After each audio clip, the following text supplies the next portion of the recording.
So, ladies, gentlemen, and anybody else, you're all extremely welcome. It is now midnight in London. I'm Mama, and the cafe is open. And it's a bit of a football special because I've had a very enjoyable evening with my two boys watching. I've had a very enjoyable evening with my two boys, and we watched the football. One is not dependent on the other one, unfortunately. Thankfully, my boys are very nice human beings to spend time with. England's performance over the last week, not so much. But as you can see, I am a proper England fan. I even own a football shirt. This is not my only one. I've got one, two. I've got a short sleeve one like this. I've got a T-shirt, which was an official England T-shirt for the last Euros, but it's not a football shirt. And I've got another T-shirt, and I've got some shorts with that logo on, and I've got lots of England stuff. I've also got three Everton shirts. I've got a blue one from about 20 years ago when we were sponsored by Danker. That's Danker with a D, just in case anyone was wondering. I've got a pink one, which was their away one a couple of seasons later, and I love that one. It's such a pretty colour. And I have got grey and kind of yellow centenary, not centenary, marking their final ever season at Goodison Park, their old stadium, which I have visited. And it's got Jack Grealish's name on the back, and 50 for that's right. It was my 50th birthday present from my lovely big boy. So yeah, I have a little collection of football clothing. Yay, you got another Laura in the house. Welcome, Laura. Come in, get comfy. If you've got any interest in football, as I say, the rest of the world call it, or soccer, as you American folk like to call it, because you've got that other game, haven't you? The one that we all call American football. But we won't get into that. We're going to stay friends, right? Exactly. So if you are interested in soccer, football, you may enjoy this. If you're interested in just general institutional corruption, you may also like this. And you may want to know who this big organization is who will be bringing millions, I hope, for your sakes, of people to your fair shores, and lots and lots and lots of millions of dollars into your coffers, because Jesus Christ, you need them this summer. So tonight's exciting topic is, let me just check that. I didn't think that was recording. That's naughty. Record, you silly thing. Oh, maybe it was recording. Didn't look like it was recording. Let's get rid of that and start it again. File, new audio recording, and record. That's better. So get comfy. You're all very welcome, Laura, Chris. And get your comfy beanbag, snuggle into your big comfy armchair, hot milky drink, adult beverage. A nice beer would be appropriate given the subject matter, or an alcohol-free beer. But I'm sticking with the Diet Coke because you know why. It ain't broke, don't be fixing it. And tonight we are looking at the beautiful game.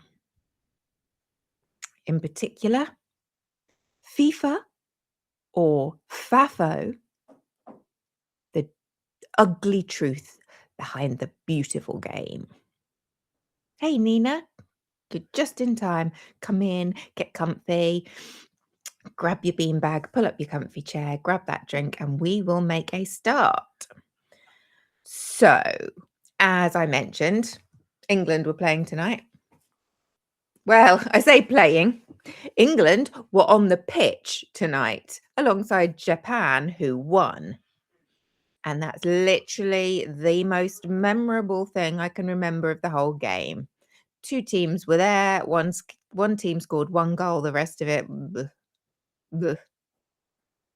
It was a bit of a what they called merge mansion, or what's the other one that everybody used to play? Oh, I never played it, so I don't know. But there's that game, isn't there, that everybody played on their phone with gems or something. Liam, what's that game? Candy Crush. Candy Crush. Yeah, it was a Candy Crush evening. Anywho, they will be able to hear you if you talk, darling. Oh, okay. Well, I just had a good idea. Can I whisper it to you? Just shout it. But then it won't work. But I've started, Poppet. Is it an April Fool? Could we do April Fools later? Because I'm kind of like doing a show here, mate. No, I was going to say that you should do that. I should do an April Fool on them. Alex already suggested it. Unfortunately, it's only 7:00 yesterday where they are. Oh. Yeah. I don't know, it'd be like half an April Fool then. It's not even 7:00 for some of them. It depends what part of the country they're in. But yeah, it's very much not April the 1st yet over there. So yes, my small son was trying to suggest that I play an April Fool's prank on Yule, but it's just not going to work with the time thing, is it? It's not going to work. We are the fools, or are we? Anyway, just be careful, because I don't know if you do that. Is that a very British thing, or do Americans do April Fools? I mean, it's really going to be hard for you guys when you wake up tomorrow on April the 1st to figure out if the foolishness is deliberate or just governance at the moment. But yeah, be careful. Apparently it only lasts till lunchtime, and then if you play a prank after lunch, you're the fool. I think that's the official rules for April Fool. But we all know there are no official rules anymore, so who knows? Anywho, you do April Fools. Oh, that's good. That's good. So yeah, get the cellophane out, get ready to stretch it over the toilet seat. That's always a good one if you can't think of anything else. But remember, do it underneath the seat. Otherwise, they'll feel it when they sit on it. You're welcome. You can have that one for free. Alrighty, so back to tonight. England were also playing at the weekend on Friday night. So we had a nice family get together for that unbelievably boring 1-1 draw. But I will tell you more about that in a moment. So final score 1-0 to Japan. Dull as dishwater, if I'm honest, which I always am, as you know. But you know what? After last Friday, I was just relieved we got through the 90 minutes without the referee apparently inventing new rules in real time just to make it a little bit more exciting. And I don't blame him, because that was a fucking boring game as well. And maybe he was just that bored that either he fell asleep while refereeing the game, or he was just trying to make things interesting. But during England versus Uruguay at home at Wembley Stadium, things happened. Not altogether the kind of things that you sit down and hope for when you're watching your team in particular play football. The kind of things that leave you with a little bit of an ick, a few questions, suspicions, concerns. So here's what happened. Manchester United, a reasonably popular team in the UK. I don't see what the fuss is, but a lot of people like them, especially people from London, which is odd because Manchester isn't that near London, but I'm not judging. So normally Manuel Ugarte plays his club football for Manchester United. So he's familiar with a lot of the people playing on the England squad. His national team is Uruguay. So he fouled Cole Palmer. He absolutely did. It wasn't controversial. It wasn't, oh, we need to look at this from 10 different angles. It was just a regular yellow card foul. He was shown the yellow card by the referee, Sven Jablonski, and then 10 minutes later, he decided to get up in the referee's face, screaming and shouting and arguing after England's Ben White, who plays for Arsenal, very underrated, very glad to see him back. We all are. I have to say that because my eldest son is a gooner, and if I don't, he will kill me. Okay, you can put the gun down now, Alex. Okay, thank you. I said it. Yes, he's brilliant, genius. Underrated. I said that too. Yeah. Shall I blink twice if I need help? Anyway, he's a nice looking lad though, I'll say that. I don't need anyone holding a gun to my head to say that. Yes, so he scored England's first goal and the first goal of the match, well, England's only goal. And great goal, brilliant goal. Really great to see him back on the pitch after the awkward situation, which still hasn't been given much detail, where he left the Qatar World Cup early and hasn't been back on the England squad since. So it's really nice to see him back. But yeah, so Ugarte's up in Jablonski's face, giving it all the big blah, blah, blah, blah, blah. And that's very much not allowed anymore.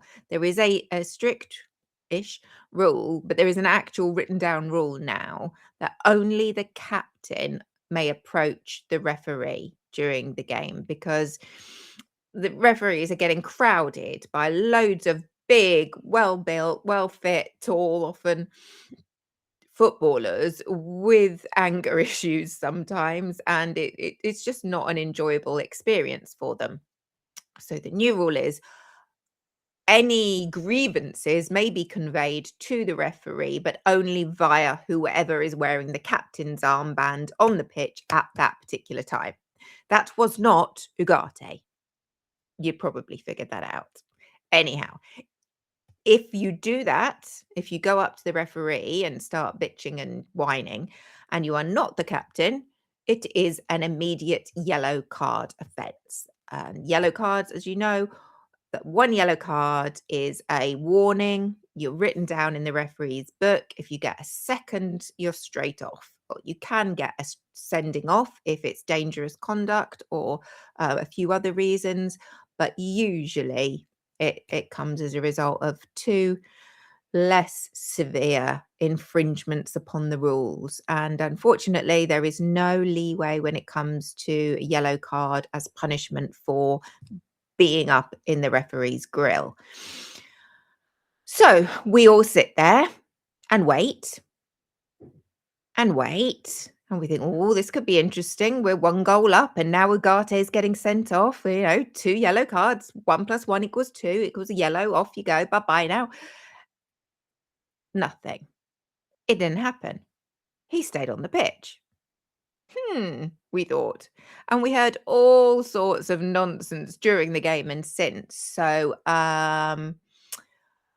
the yellow card we all thought we saw the first time hadn't actually been shown. No, it had. It was shown to somebody else. No, we saw it. And then they showed reruns, and then the VAR, which is the video assistant referee, who can check it all on the little TV now. And I'm not going into details about how we all feel about that particular system. It works sometimes, and other times it doesn't. And, you know,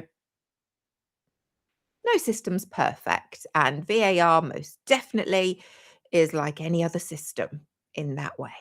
That's all I'm going to say. Not getting into any controversy here. So then they decided it was rescinded. So he'd looked into it when? What, at halftime? It hadn't happened yet. It'd been looked into, and the first yellow card was rescinded. So it was only 1 yellow card. So it was okay. He can stay. He just needs to behave. Jesus Christ. We're like, are you taking us all for mugs? That's not what happened. We watched it with, you know, our eyes, but we're kind of all getting used to the whole don't believe your eyes and ears, believe what we say.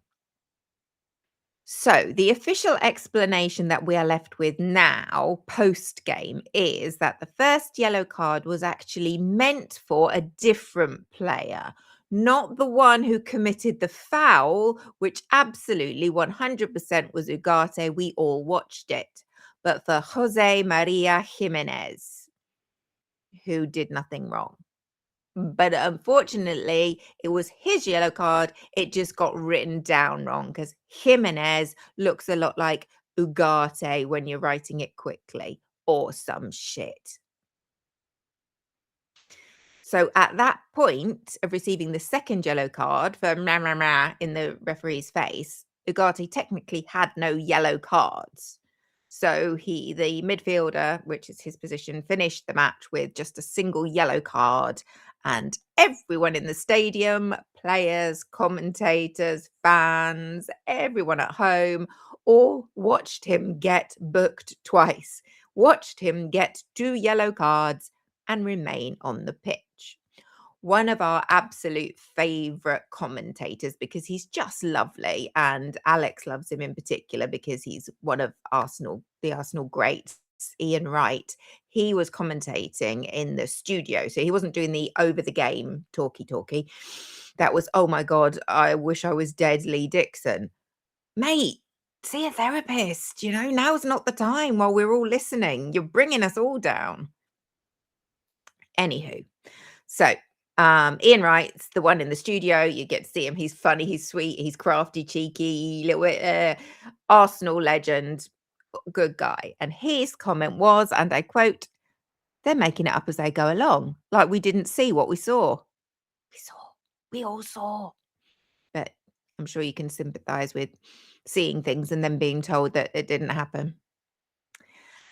Now that's before we get to the studs up. So football boots, studs in the air. That's not how you're supposed to tackle, because you can imagine big spiky football studs going into somebody's flesh is a bit hurty. So that's another no in soccer, football.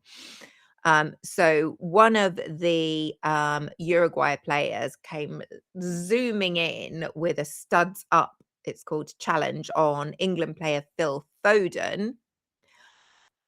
But the virtual assistant referee didn't think it was worth checking to see whether that was particularly bad or not. We'll just let that one go.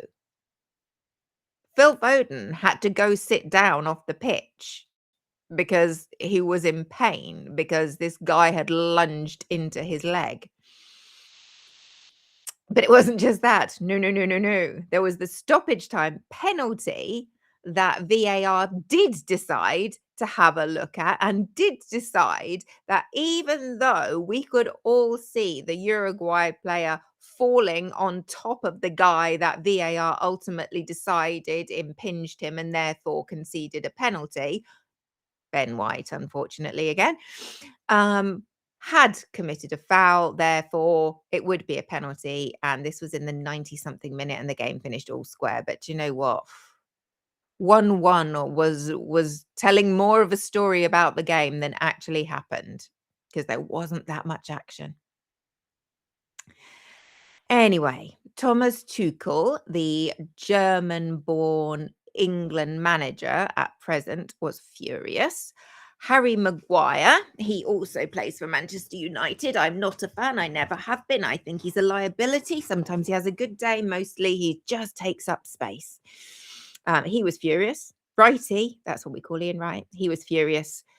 England fans were, well, apart from being furious, they were expressing it quite loudly with lots of sighs and tutting.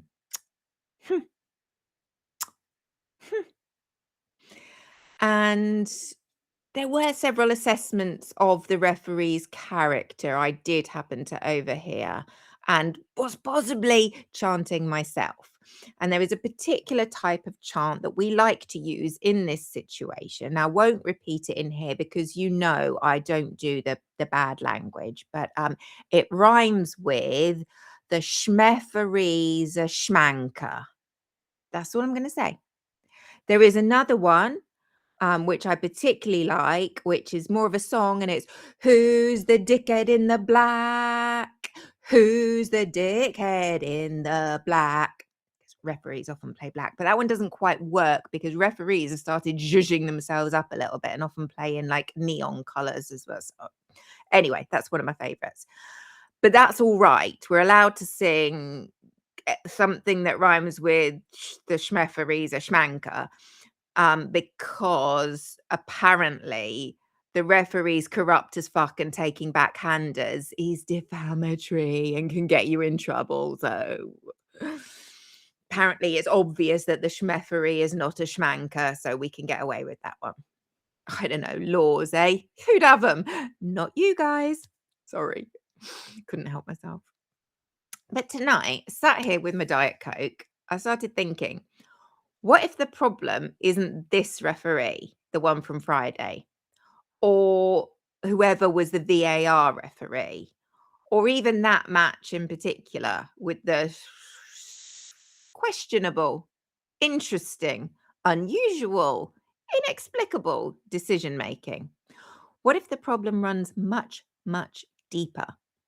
What if the organization that employs these referees, the people setting the rules, the very body that decides who gets to host the fabulously money-making, prestigious, world-renowned Soccer World Cup, who gets the contracts, the power, the cash? What if that organization has never in its entire history been trustworthy? What if? Now, I'm just asking the question, so I'm pretty sure that doesn't breach any defamation rules. But do you know what? Even if I was stating out loud, FIFA is corrupt as fuck, pretty sure that they wouldn't have much of a leg to stand on. And I will tell you for why. Because you know me, I don't just make allegations, I bring you facts, let you make your own decisions. So we're going to have a little look at the beautiful game and the ugly truth. Wah, wah, wah. Sorry, just something in me said I should do that. I apologize. I've embarrassed us all. Please forgive me. Anyway, here's the thing about FIFA corruption. Yeah, I said it. FIFA corruption. Not allegedly. Not in my opinion. Just, counting. It's not so much a fall from grace. There was no golden age of FIFA, no era of clean, noble administration, faithfully stewarding the world's favorite game. The corruption itself is not a betrayal of FIFA's founding values. It's the fucking operating system. It's what they were founded on. I will explain. So if we go right back to the 1970s, you've got João Havelange. He's Brazilian.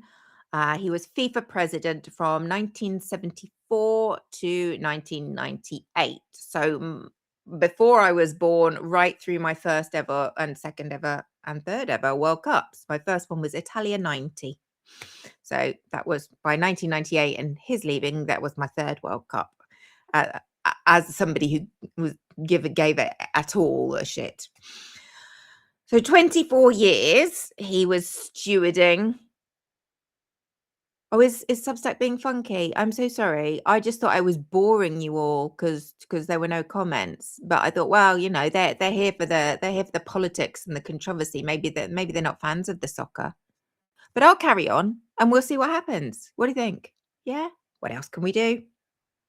Keep calm and carry on. That's the message. Anywho, he transformed the beautiful game into a global commercial machine. And how did he do that, ladies and gentlemen? He did it on bribes, not allegedly, not in my opinion. He really fucking did. Havelange took payments from the sports marketing company ISL in exchange for broadcasting rights. Oh, thank you, Laura. You do need to put that in writing and send it to both my children, though, because they allege that I am boring once I get telling them interesting things about American politics. I know. Nuts, right? Anywho, back to the footy. So this taking bribes from ISL eventually came to light after Havelange's death, which was quite convenient for him. Not that he died. That was probably less convenient. I don't know if he was busy at the time. Maybe it was fine. Maybe it was the perfect time to die. I don't know. But conveniently for any kind of what's that word you don't use a lot in America? Accountability. Is that the one I'm thinking of? Yeah. Anyway, the Swiss courts, FIFA is based in Switzerland. They confirmed that Havelange had received millions, with an M, millions in secret commissions throughout his 24-year tenure. Oopsies. Well, you'd want to get that cleaned up, wouldn't you? You want to get that nonsense sorted out. Sorry, my foot's going to sleep. Just had to jiggle. Right. Yes. You can't have that carrying on, can you? Not in the beautiful game. Well, stay listening, because it don't get any better at all. Ever. Sorry. The man that Havelange had been grooming to succeed him, he was the FIFA General Secretary, and he'd worked loyally at Havelange's side for years. So he'd basically learned every trick in the backhander playbook, and his name was Sepp Blatter. And he's probably more famous amongst our age group. But we all remember Havelange. And anyone who's seen the fantastic documentary, I will try and look it up and put a link for it, because the FIFA corruption documentary just had me sitting there for the whole time like, no, no. There's a lot of bad shit going on in FIFA. Anywho, no Trumps in this story. Oh no, I tell a lie. He makes a little cameo at the end. Shh, stay tuned. That's your little teaser to keep you listening. So, hold on to that thought. The story of FIFA is not a story of a few bad apples. You might have already been starting to sense that. The US Department of Justice, when you used to have a functional one, and we will get to them, they described what they found when they investigated FIFA as, and I quote, a culture of corruption. And let's be honest, the American DOJ knows corruption when it sees it. Am I right? I'm right. So they said it was an organization culture founded, in the words of a 2-year independent ethics investigation, and I quote, on greed, secrecy, and corruption. This was not a scandal. This was the culture within FIFA. So, did they sort themselves out in the Sepp Blatter era? Did they fuck? Sepp Blatter ran FIFA from 1998 to 2015, 17 years. So they get a good run, if you know what I mean. For the people listening in audio, I'm making the rubbing your fingers together like you're going to get lots of money motion. Anyhow, 5 presidential terms did Sepp Blatter enjoy at the top of FIFA, and throughout the entire period, the warnings were there. Journalists were writing about it. Investigators were probing into it. Insiders were talking all about it.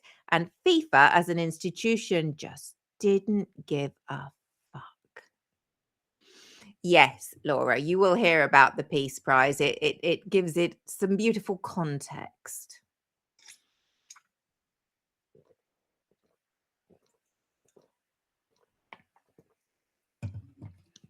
Excuse me. And yes, Laura T. Bollocks is one of my favourites as well. She's got the onomatopoeia of bollocks is just, it's like punchy and bah, love it.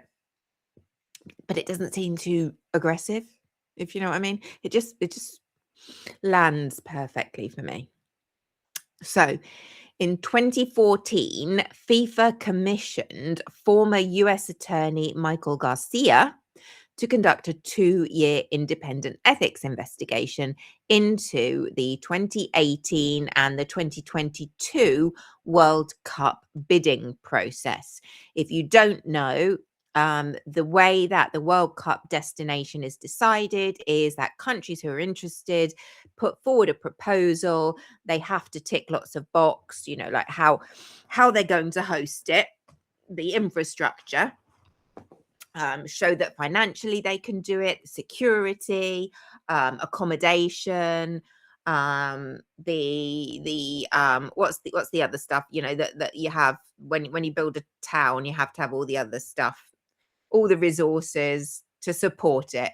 And whoever and you also have said, like things like human rights standards, and probably nowadays there's probably a green standard to it. You have to show in a lot of different areas why all that money, all that lovely footballing dollar should be coming to your country. So anyone who's interested, they put forward their bid for the World Cup, and FIFA see who will give them the most money and then give it to them. Again, not allegedly or in my opinion. So Garcia, after his 2-year investigation, produced a 350-page report. Yes, 350 pages. This was not a quick assessment written on the back of a fag packet. For American listeners, that means cigarette, not anything else you may use those 3 letters for. FIFA's response to this in-depth, hard-hitting, soul-searching report, they refused to publish it, which is odd. You would think that an institutionally corrupt organization would want transparency on what they were doing, but no, apparently they did not. Who knew, right? FIFA instead released a 42-page summary. And when I say summary, I mean completely made up shit. That summary, which is the official name for it, made little mention, and I'm quoting, little mention of wrongdoing and none in regard to the World Cup controversy, the bidding process. Garcia, the guy who did the investigation and wrote the report, rejected the summary, the fairy tale, as, containing, and I quote, numerous materially incomplete and erroneous representations of his findings. And he resigned in protest. We've seen some of that as well, haven't we?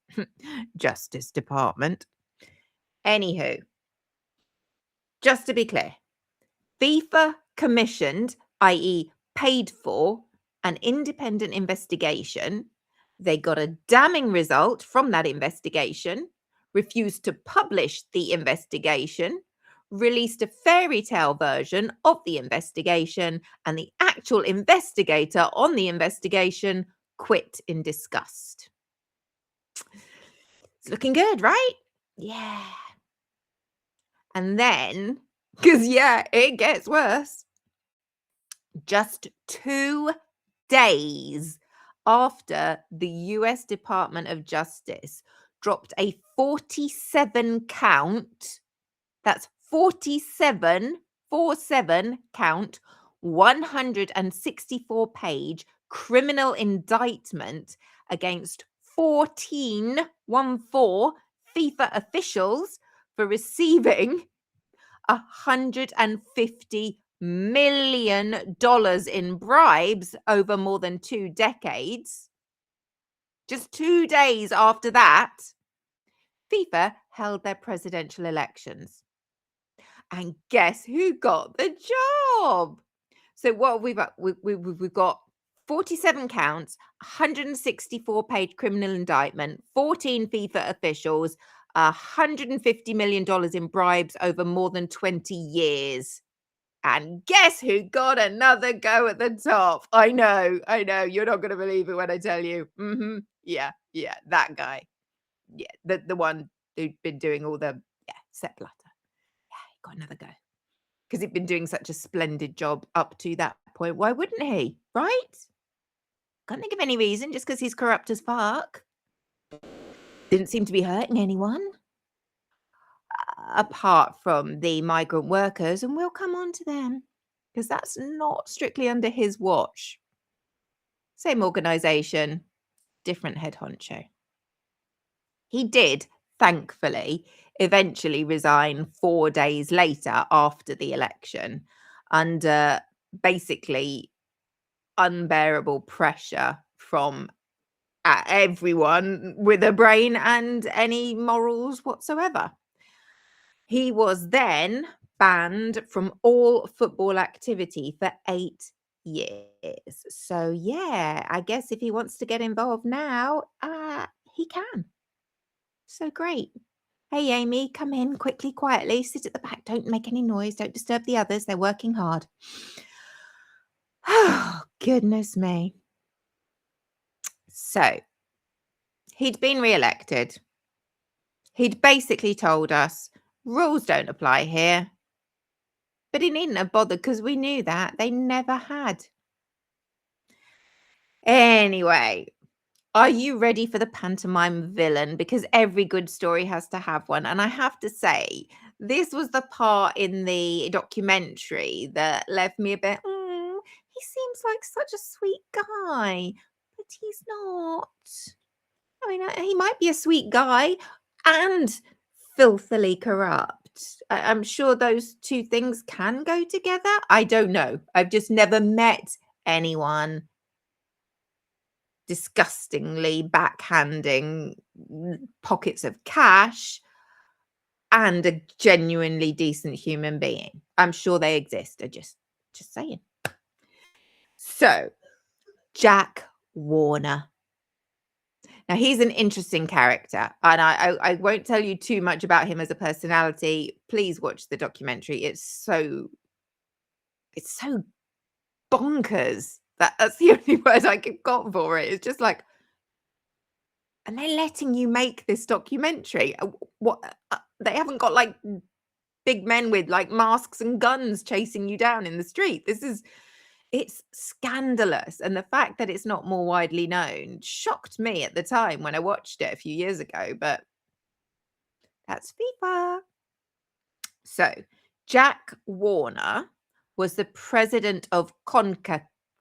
CONCACAF? Yeah, CONCACAF.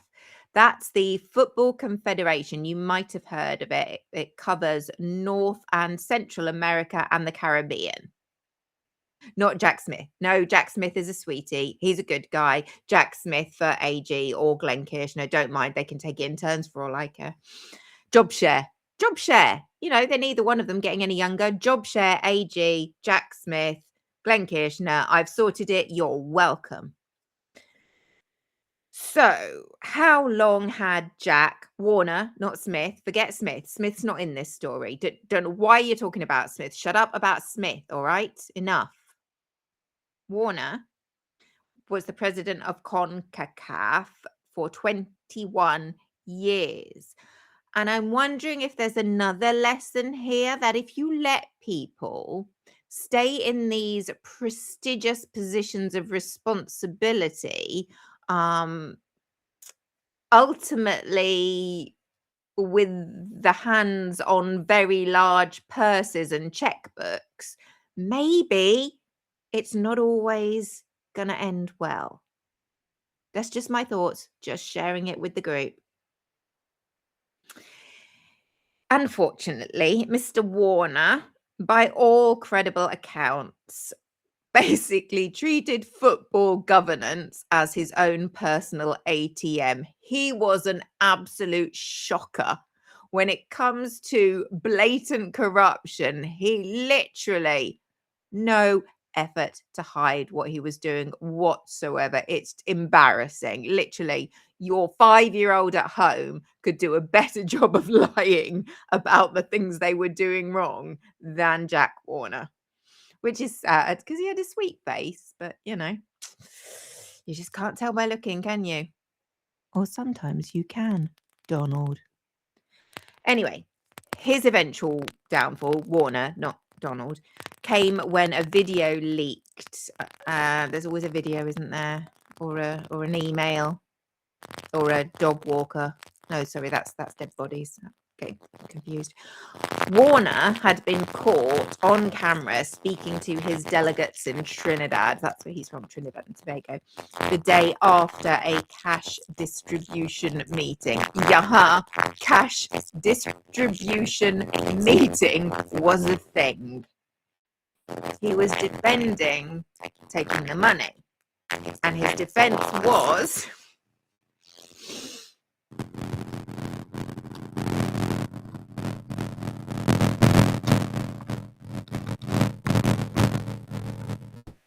Right, let me know if that's any better, and if it's not, I'll switch to the inbuilt. I don't know what exclamation marks. Do exclamation marks mean it's better? It's not better, or you can't leave us hanging there, Mama. Not better.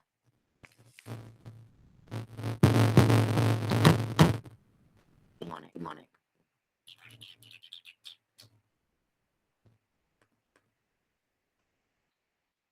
Alrighty, well, we'll carry on with that one then. Don't need these. Oh, take that off. Oh. Is that better? Am I less of a demon now? Because if I'm still a demon, it might just be me, we might just have to accept that. Much better. Smashing. We haven't had that for a while, have we? But I do keep dropping my microphone on the floor, which can't be helping. So my apologies. Where were we? Were we talking about anything at all interesting? Oh, yes, I remember. Jack Warner, bless him, president of CONCACAF, defender of taking backhanders. I have been exorcised. Well, not completely, obviously, but, the voice is better. It's probably because I'm running out of helium, and we all know why that is, don't we, Donald? I don't know why I'm still going to the microphone because I'm not actually using it anymore. Habit. Yeah. So after defending the money, while defending the money, Warner uttered these immortal words, and it's very, very beautiful. I'm going to read it directly because I literally could not make this shit up. According to Jack Warner on Secret Film in Trinidad 2011, if you are pious, open a church, friends. But the fact is that our business is our business. Yeah. And he was indeed put in the corner and left there, pretty much. That was uncovered by ESPN in the FIFA Uncovered documentary that I was telling you about. So go watch because it's a great watch. It's just remarkable, completely, absolutely mind-boggling. He was not even embarrassed, not even a little bit. He did resign from FIFA shortly afterwards, and FIFA, in a move that tells you everything about how they operate, immediately closed any investigation into him because, sorted. He's gone. End of story. Let's move on. Nothing to see here. All carry on.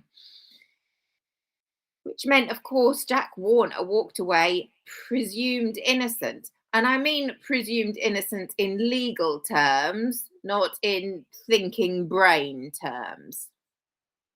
The tsunami, just as he'd hinted, never came. He was eventually, though, thank goodness, indicted by the United States Department of Justice as part of the wider FIFAgate investigation and has spent years fighting his extradition from Trinidad. Let's just say he's probably not going to be going to the World Cup this year. Just saying. If he is, he'll be doing it in disguise. Probably disguised as an ICE official, because ain't nobody going to go tackle those fuckers. As of this recording, today, on the last day of March in the year of our Lord 2026, or the 1st of April, which is where I actually am. I know it's weird, still can't get my head around it. He's never faced trial. Nothing. No problem. Just sailed off into the sunset around Trinidad and Tobago, because he can't go too far or he'll get arrested, with his millions. Yeah. So there's that. Now, the Americans in my little story are rather the heroes. You will be, I don't know, relieved to hear. You need a bit of credit where credit's due, I'm feeling, because I'll be honest, your reputation's not great at the moment. Not you individual people. You're lovely and fabulous and wonderful, and you keep doing what you're doing. No Kings 3, No Kings 1, and No Kings 2 showed the rest of the world what the American people are all about. But apparently you used to have a functioning Department of Justice. I know. How cool would that be? You never know. Glenn Kirshner, Jack Smith. Just saying, just offering that as a suggestion. So, well, the great irony of the FIFA story is that for years, decades really, European football bodies, national federations of football, journalists, whistleblowers, all knew exactly what was going on within FIFA. And happy birthday to Laura T. Whoop whoop! Is that the 31st of March or the 1st of April? Is that your today, Laura, or my today? Just need to check in on that. Yeah, everybody knew. UEFA, that's the European organisation of footballing countries, they knew. The English FA, they knew. The Swiss government, where FIFA's headquartered, they knew. Everybody knew. And nobody did anything. Not a thing. 31st. Happy birthday. Sorry I missed it. Although officially I didn't, because not going down that rabbit hole again. It took America, you guys, the country that calls it soccer, country where the sport ranks, apparently, according to my notes, somewhere below gridiron, basketball, baseball, and ice hockey in the national consciousness. I've no idea what any of those sports are. Sounds like some of them involve a ball and one of them involves ice. My best guess. The Americans looked at FIFA and went, that looks like a RICO case to me. And it was. On May the 27th, 2015, the US Department of Justice unsealed a 47 count, 164 page criminal indictment. Doesn't that sound sweet? 7 FIFA executives were arrested by the Swiss police at the Beau Lac Hotel in Zurich, Switzerland, FIFA's home city. At 6 o'clock in the morning, would you believe? The IRS chief, Richard Webber, prepared the line for the announcement. So, from the IRS criminal investigation, 27th of May, 2015, Richard Webber is quoted as saying, "This really is the World Cup of fraud. And today we're issuing FIFA a red card." And they did. You did. Thank you. I mean, little thank you, because shocker, things haven't improved all that much. Well, you know that. You've seen what the latest incarnation of FIFA executives looks like. Hello, Donny. Would you like this participation prize? There's a good boy. There's a good boy. Have the little prize. Have the little prize. Now stop blowing up countries without telling anyone. There's a good boy. So, in total, across the full investigation, 41 arrests, 32 officials indicted, 14 individuals eventually convicted, and the charges were racketeering, wire fraud, money laundering. The Department of Justice alleged that 2 generations of football officials had turned FIFA into a criminal enterprise. And there is no other way of describing it. That's exactly what it was. It was the climax of all money laundering organizations. Oh, dearie dear. They said in legal terms, it was structured like the mafia. And yet, and there's always an and yet, isn't there, unfortunately? Yeah, exactly, Laura, the mob. This is the bit that really matters for what comes next. Unfortunately, and I don't apportion blame here, the Department of Justice could not charge FIFA itself as an organisation with any crimes. Federal law classified the bribery as private to private, outside the scope of the Foreign Corrupt Practices Act, which is the only one that might have applied, and they couldn't make it stick. What they could do was prosecute individuals. What they could not do is reform the institution. And shock, horror, they didn't. Nobody did, because it's just as corrupt as it ever was, in my opinion. Not sure if that one's a fact or not, so I should probably say that. So, acting US Attorney Kelly Currie, I wonder if Glenn knows her. We should find out. In 2025, she is quoted as saying, "What FIFA does internally is a matter for FIFA and its constituent members." So the individual footballing organisations that make up FIFA. And there's just no will to do anything. They're so big, they're so powerful, they've got so much money, and they control everybody's favourite football tournament. What are you going to do, eh? Well, nothing, apparently. Who knew? Translation of Kelly Currie's comments. Some nice alliteration, wasn't it? "We can lock up the individuals, but the house is still standing, and somebody's going to walk back in, hang up their coat, and run it exactly the same way if somebody don't do nothing." And nobody did nothing. But anyway, welcome Gianni Infantino. And I'm sure you're all familiar now with Gianni. So let's meet the new boss. Gianni Infantino was elected FIFA president in February 2016. He was the great reformer. Spoiler, he was the clean-up candidate. Spoiler,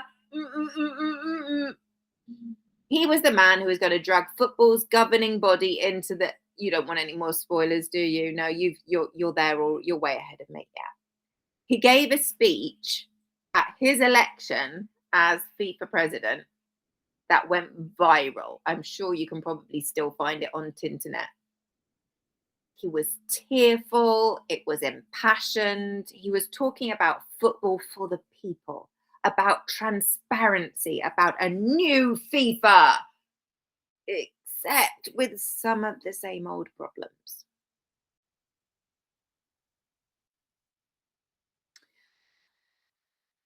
Yahoo Sports, on the subject in 2025, were quoted as saying, "Infantino has become a king supremo that makes deals with a few people, and those deals are then imposed across the pyramid of football, alleging him of dismantling or circumventing checks on his power rather than reinforcing them."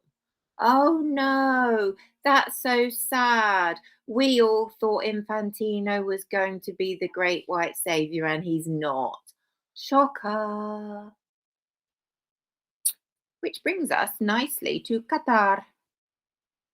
The Qatar 2022 World Cup that should never have happened. And I was this close to boycotting it, and I'm not entirely sure why I didn't. Probably because I was a bit spineless, but we'll come to that. So, Qatar is a country of approximately 3 million people in the Middle East, and we've all become rather familiar with its location because of other stuff. I just call it stuff that's going on in the region.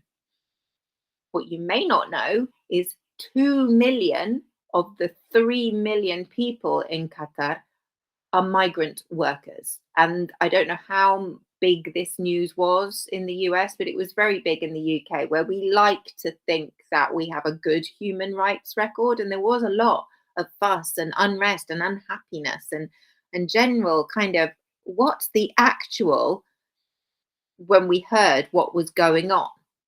What was going on, you ask me? Well, I shall tell you because that's why I'm here. The summer temperatures in Qatar exceed 45 degrees Celsius. One of you get on the tappy tappy thing and tell me what that is in your money. 45 degrees Celsius. Qatar had no football infrastructure. Nothing. Zero. Zip. It had no history of hosting major sporting events. Never done it. No experience whatsoever. However, surprisingly to some, it was awarded the World Cup in 2010 2010 was the year that it was told that it would be getting the 2022 World Cup through the bidding process. And every credible account alleges that involved payments to FIFA officials. We've heard that somewhere before, I feel, quite recently, throughout FIFA's entire history. 113 degrees Fahrenheit. I would struggle to lie in bed with 3 fans and a cold pack across my head in 113 degrees Fahrenheit. Well, no, because these lucky 2 million migrant workers got to build an entire World Cup infrastructure. Yay! Lucky them. It may not surprise you to hear that it didn't end well for all of them. I'll explain. To build the stadiums required to host a sporting event of this size, Qatar relied on the kafala system, which is a form of labour sponsorship that ties migrant workers to their employers. It makes it almost impossible for them to leave the job without permission. And any leaving workers would then be exposed to wage theft, unsafe conditions, and basically forced labour if they tried to leave. The Guardian newspaper in the UK did an investigation and they estimated, and trigger alert, this is shocking, this is truly horrible. The amount of migrant workers from across 5 South Asian countries who died in Qatar during the construction of the infrastructure required for a football tournament was estimated as being over 6,500 people, individuals, sons, mostly, brothers, uncles, dads, probably.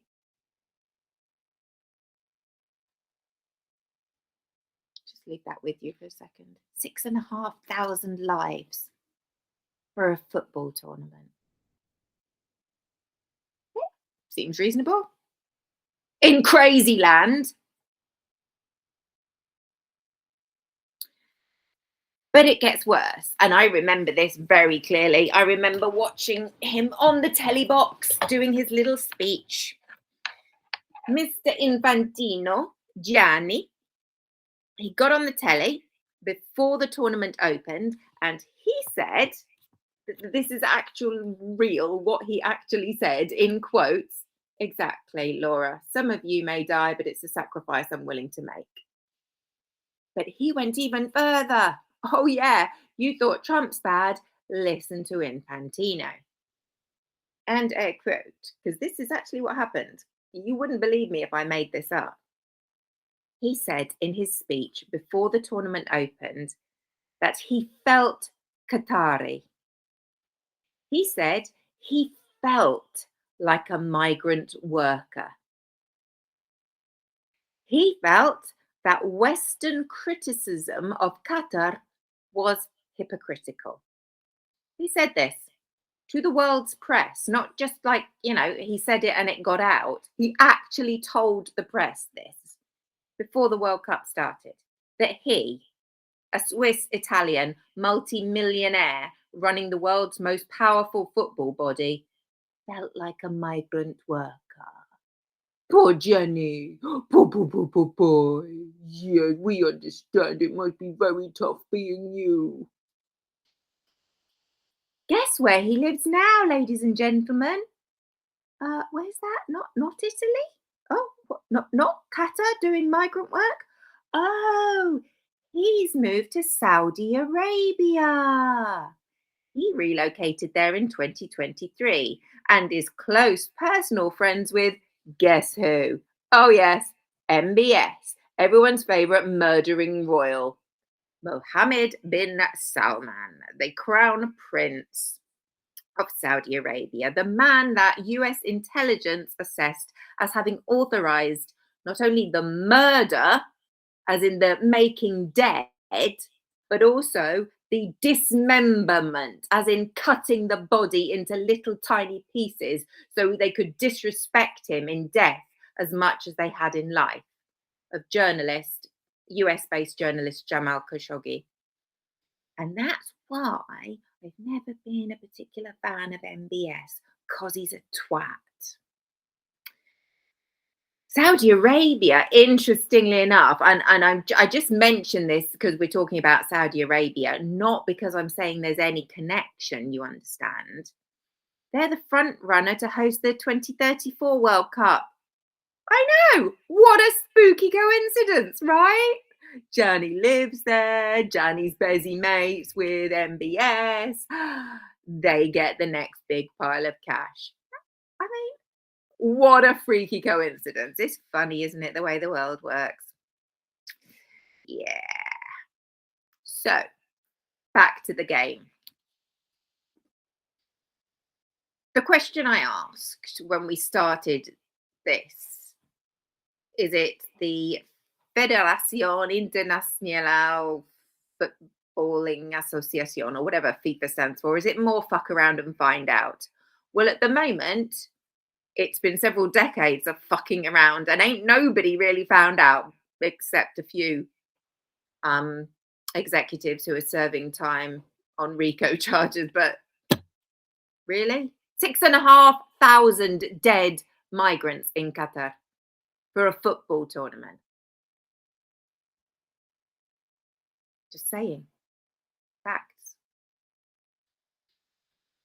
So, last Friday at Wembley, as I mentioned, the referee appeared to book the same player twice without sending him off. This is against the rules. The official explanation, delivered confusingly through fourth officials and post-match briefings, was that the first booking was actually for a different player and was mislogged. Yes, we heard it. Everyone in the stadium, players, managers, broadcasters, we all saw something different. You know, I told you, just reminding you.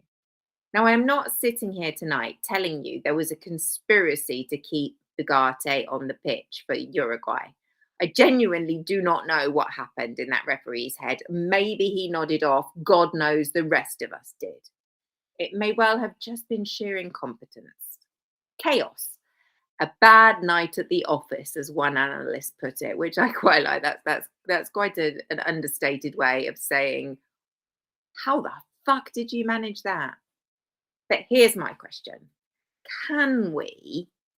Should we even extend the benefit of the doubt to the in-game officials employed ultimately under the auspices of an organisation with a 50-year documented history of corruption, cover-up, and institutional dishonesty? An organisation whose president currently lives in Saudi Arabia and invented his own peace prize. Oh, yeah, that be Infantino. An organization who suppressed its own ethics report. An organization that handed the World Cup to a country that couldn't host it without thousands of human beings dying. I'm not saying every referee is bent. No, I'm not. Sorry, that was being naughty there. I'm saying trust is earned. And FIFA have spent half a century, my lifetime, doing everything in its power to burn that trust. So we arrive at the moment I've been building to. Enter everyone's favorite US president who used to be a property tycoon. Yay! It's Donny! Woo! And the crowd go wild because they've been told to and probably paid to, in my opinion, allegedly. If the rest of my show had been a joke, this really is the punchline. I mean, most of you know how this joke ends, but I'll tell you anyway, just in case anyone's been living under a rock.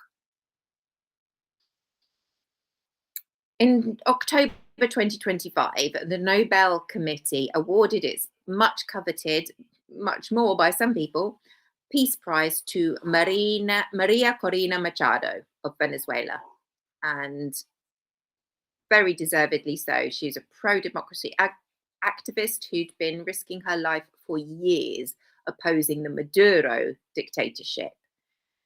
As I said, absolutely worthy recipient. What she's done with it since is complicated, and that's as far as I'm going to go into that. She's genuinely shown herself to be a very courageous human being.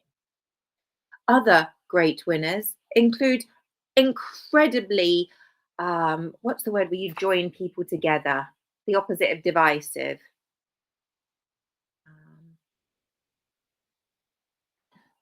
I think, what's the opposite of divisive? Why is it falling out of my head? Anyway, Barack Obama, a great American president. I'm sure you will all agree. Unlike other less great American presidents. He got one. Did you know that? Barack Obama, Nobel Prize, Peace Prize. He won it. His own one. Didn't have to nick it off somebody else. Didn't have to nick it off a South American woman. Uniting. That's it. Very uniting human being. Unlike other presidents who may be less uniting and more divisive. You come up with your own names. I couldn't possibly comment. Donald.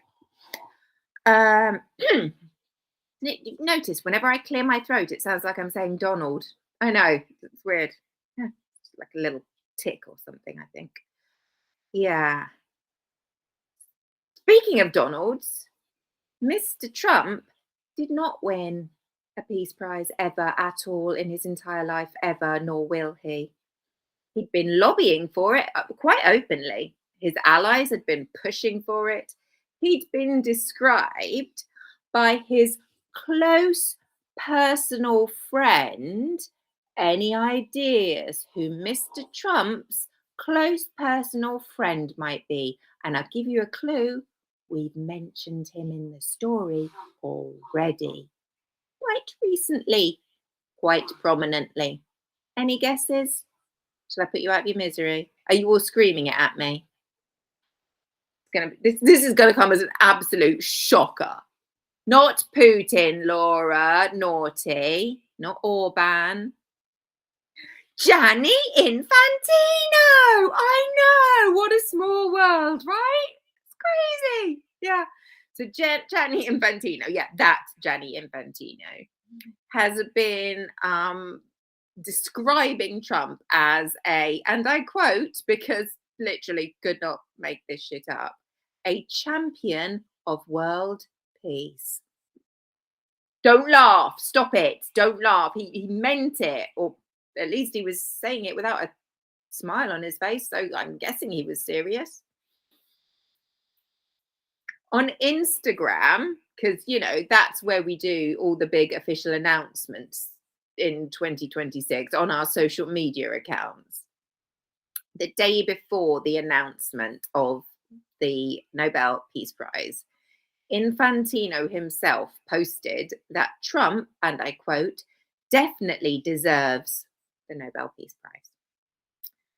But he didn't get it. Donny didn't get his participation prize. The White House official comment was that the Nobel Committee had placed politics over peace. Or maybe they just decided to give it to somebody who could actually be seen to be working towards greater peace and unity. I don't know. I'm not, this is going to shock you. I am not a member of the Nobel Committee. I know, right? I should be, but I'm not. Just going to leave it at that. That's for them to decide. It's for them to sort out. If they think they've made a mistake, they've got my number. What happened 1 month later, girls and boys? Well, in November 2025, apart from my 50th birthday and me being sick as a dog with norovirus, but that's not what you came here to hear about, FIFA announced the creation of a new annual award. Yay! And the crowd went wild. Woo! Martin Ziegler of the Times newspaper in the UK was quoted as saying, Donald Trump didn't win the Nobel Peace Prize, so FIFA invents one instead. Yeah, they did. The FIFA Peace Prize. I'm sure we're all familiar with the long weeks of history of that particular award. Accolade, if you will. This was launched at the America Business Forum in Miami, because of course, why wouldn't you? And Infantino had just been sharing the stage with one Donald J. Trump. He was then asked by journalists who would be the inaugural recipient. Would it be Donald Trump? Infantino laughed and said, and I quote, on the 5th of December, you will see, or on the 5th of December, you will see. That's the best I've got for an Italian accent. I don't know if it sounds like Gianni Infantino or not, but you know, probably. December the 5th comes around, the World Cup draw, who's going to be playing against who and where are they going to be playing and all that good stuff. The draw takes place at a building called the Kennedy Center. It was named, sorry, my mistake. It was named after another amazing uniting American president whose life was cut short in the most horrific way. JFK, John Fitzgerald Kennedy. And that's its name. And that's what its name always is and always will be, the Kennedy Center. Just want to check, just in case anybody thought it was called something else, because it's not. I know there's been graffiti on it recently, and that's very sad, but hopefully that can get sorted out. So the World Cup draw takes place at the Kennedy Center in Washington. Who was there? Wayne Gretzky. Apparently he's a bit famous. Tom Brady. Even I've heard of him, kind of, a little bit. He played the rugby football game that you guys have with the big helmets and things, maybe. Aaron Judge, never heard of him. And Shaquille O'Neal, and we've all heard of Big Shaq. Entertainment, it says in my notes, was provided by the village people. But it's my understanding that the village people hate Trump. Now, I apologize if I've got that wrong, if the village people are big MAGA, but the only thing I'd ever heard is they absolutely hate him, loathe him using their music. So I think my sources have gone a little bit awry on this one, and the music going on in the background was probably the village people, because we know he do be liking the double-handed jerk-off dance. What is that all about? I don't want to know. I do not want to know. Do not tell me. No answers in the chat. There were, interestingly, no nominees read out for this particular award, like Oscars style. And the nominees for the inaugural FIFA Peace Prize are DJT, Donald John Trump, the President of the United States, and John Barron, much in the style of, what's his name? Oh, that lovely Stewart. Jon Stewart, is that his name? Daily Show guy. Oh, lovely. That was so great. That was so funny. If you haven't seen the clip where he has a panel of Donalds, hilarious. Go watch it. So, yes, so the list of nominees, the Donalds, all went through to the final round, and shockingly, Donald won it. I know, yeah, completely transparent, totally above board. The FIFA Peace Prize was announced at the World Cup draw ceremony on the 5th of December 2025, and it was presented to one Donald John Trump, Esquire, President of the great US of A.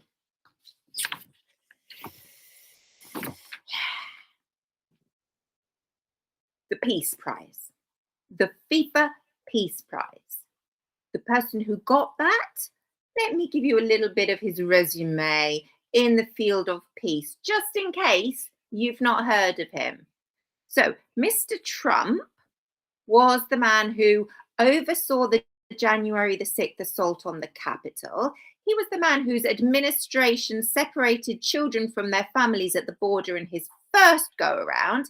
He was the man who's described immigrants as poisoning the blood of America.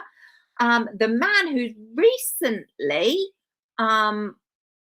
campaigned on no new wars and then decided to bomb Iran 30 days ago without telling any of his long-standing allies across the world. This is the man who, as of this recording, faces ongoing legal proceedings across multiple jurisdictions. Him. He was awarded FIFA's inaugural Peace Prize. No process, no transparency. Every appearance of being created, especially because the Nobel Committee didn't give it to him. Okay, I take the Esquire back. And Infantino, Signor Infantino, who lives in Saudi Arabia, that one, who hosts the World Cup for money, allegedly, in my opinion, and that of lots of other people who've documented it, who told the world he felt like a migrant worker while standing in the country where actual migrant workers were dying. He handed it to him at the Kennedy Center with the village people playing YMCA. Can you imagine if anybody ever wrote this? Nobody would watch it. The reviews would all say, ridiculous. Who wrote this script? A 5-year-old?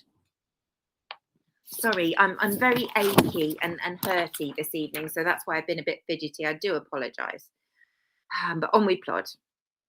I got into football, really into it. The history, the politics, the accountability side of it, because I love the game itself. The beautiful game, the game that finds itself in the hands of these people, being ruined and exploited by these people for 5 decades. The thing that happens on the pitch, that's the magic. That's what gets us. The thing that makes a 12-year-old in Lagos and a retired miner in Yorkshire and a student in Buenos Aires or a 50-year-old single mum in London all care about the same 90-minute period of time.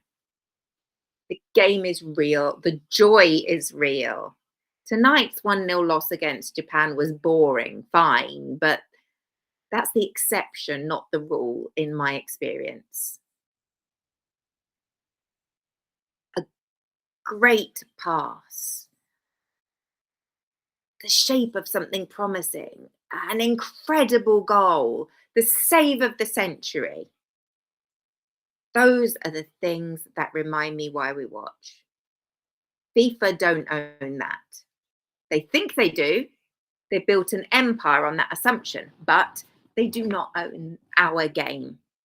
They only own this tournament. And one day, not today, not next year, one day, if I've got anything to do with it, maybe the game will be bigger than the tournament. Maybe we will stop sitting by and allowing this level of blatant corruption. Maybe. There's enough of us who give a shit, at least. Until then, keep watching, keep asking questions, keep noticing when the referee shows someone 2 yellow cards and doesn't reach for the red, because that's not how that works. And for God's sake, I beg of you, only watch those games of the 2026 FIFA World Cup that are played in Canada or Mexico, unless America clean up their act. Because I love the game. And I am quite happy to sit out, even watching my team, my beautiful England, win, lose, or draw. I would rather do that than support anything that Washington squatter is involved in any way, shape, or form. And with that, I will bring us to a close in the usual way. Oh, I just need to check my phone because it's a very specific prayer tonight. And I'll be damned if I can remember the poor woman's name. Let me just find it. There it is. Yeah. So tonight, my thoughts go out to Shelley Kittleson and her family. And she is an award-winning American journalist who has been abducted in Iraq, almost certainly as part of the nonsense that's going on out there. It's alleged by the Kataib Hezbollah, are at least the group who've kidnapped her have ties to Kataib Hezbollah. So I just pray that they look after her. Just, yes, okay, you use her as your bargaining chip, but she's a human being. She's a human being with a family who must be beside themselves with worry.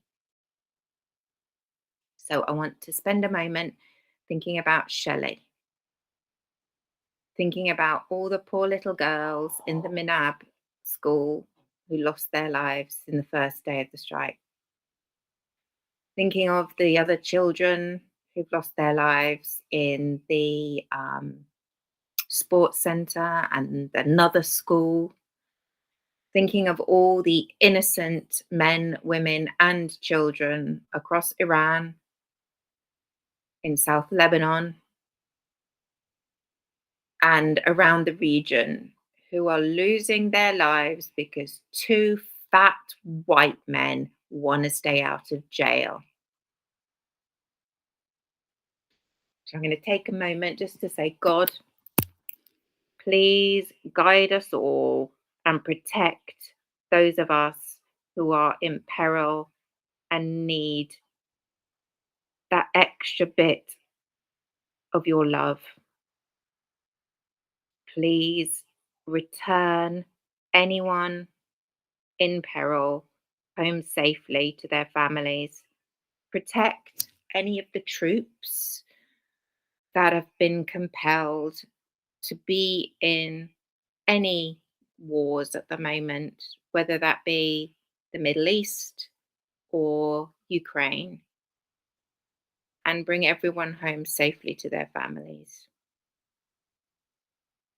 And be with them when they're scared, when they don't know what the future holds. Give them the strength not to be scared. And look after their families, especially the families of those who don't come home. And God, if there's anything you and all your God mates can do about bringing peace, we would be so grateful. We are totally up for that. So, that's just coming from us. In your name, we thank you. Amen. And that's it for today, guys. It went on a little bit longer than I thought it would. Turns out I have quite a lot to say on football. Who knew? Me, quite a lot to say. on a subject. I know, you're all shocked. But yeah, thank you ever so much for being here. I hope you found it interesting. Even if you're not fans of football, we all like a good poke into a nice corruption story, especially one so blatant as this. And I will try and find an actual link to the documentary on FIFA because it's just bonkers. And that's another one of my favorite words, bonkers. I love bonkers, which is good, particularly in the times we find ourselves in. But for now, ladies and gentlemen, I'm sure you have other places to be. I'm sure you have bathroom breaks that need taking, glasses and mugs that need refilling, and beds that are calling you. So, with that, I will say good night. And for today, the cafe is now closed.